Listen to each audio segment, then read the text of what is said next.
নবীদের বৈশিষ্ট্য হচ্ছে নবীরা যেখানে মারা যায় ওখানেই কবর দিতে হয়। জানেন এটা?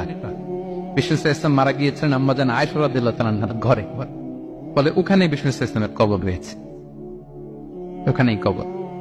এবং ওই কবর দেওয়ার পরেই ওই কবর দেওয়া ঘরের ভিতরে আম্মাজান আয়েশা যতদিন আয়েশা রাদিয়াল্লাহু তাআলা যতদিন বেঁচে ছিলেন ওখানেই ছিলেন কবরের পাশে।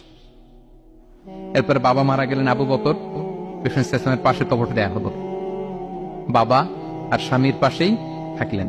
এরপর ওমরে ফারুক মারা গেলেন, ওনারও কবর দেয়া হলো। কিন্তু এখন তো আর বাবা আর স্বামীর সাথে পর্দা নাই, ওমরে ফারুকের সাথে তো পর্দা আছে। তো তখন তিনি ঘরটা হয়ে গেছে ছোট, তিনটা কবরে অনেক জায়গা স্পেস নিয়ে গেছে, এখন অল্প একটু জায়গা পর্দা টাঙিয়ে দিলেন ওমরে ফারুকের সাথে পর্দা হিসেবে, ছোট্ট একটা জায়গায় যতদিন বেঁচে ছিলেন ওখানটাতেই ছিলেন।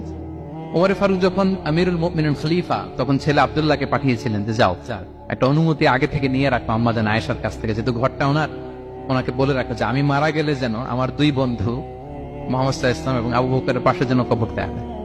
আব্দুল্লাহ এসে বলল, আব্বা জান তো এই পয়গাম পাঠিয়েছেন। আয়েশা রাদিয়াল্লাহু তাআলা বললেন, আমার খুব ইচ্ছা ছিল আমি আমার স্বামী এবং বাবার পাশে শুব, কিন্তু আমিরুল মুমিনিন যখন চেয়েছেন এটাকে আমি ফিরিয়ে দিতে পারিনি। ঠিক আছে যাও, তোমার আব্বাকে বলো তোমার আব্বাই শোবেন ওই জায়গায়। আচ্ছা, তো ওমরে ফারুক আপনারা জানেন অ্যাসাসিনেশনে ইন্তেকাল করেছেন, আত্মাইয়ের আঘাতে, ছুরিকাঘাত করা হচ্ছে কয়েকবার, স্টেবিং। এত জখম হয়েছে, দুধ দিলে ওই জায়গা দিয়ে দুধ বের হয়ে যায় না, বীজ পানি দিলে বের হয়ে যায়।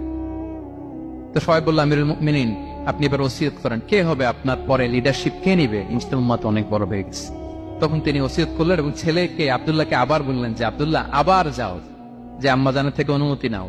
বলতেছে অনুমতি না নিলাম আর অনেক আগে, উনি তো বলছে আপনি মারা গেলে ওখানেই শোবেন। বলতেছে না, তখন আমি আমিরুল মুমিনিন ছিলাম, এখন তো কিছুক্ষণ পরেই মারা যাবে, এমনও হতে পারে আমার ভয়ে বা লজ্জায় তখন অনুমতি দিচ্ছে, এখন আর দিবেন, আবার যাও।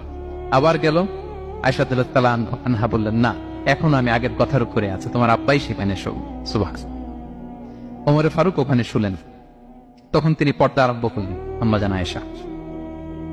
তাহলে রাসূল সাল্লাল্লাহু আলাইহি ওয়াসাল্লামের কবরটা হচ্ছে আম্মাজান আয়েশা রাদিয়াল্লাহু তাআলা আনহার ঘরের ভেতরেই।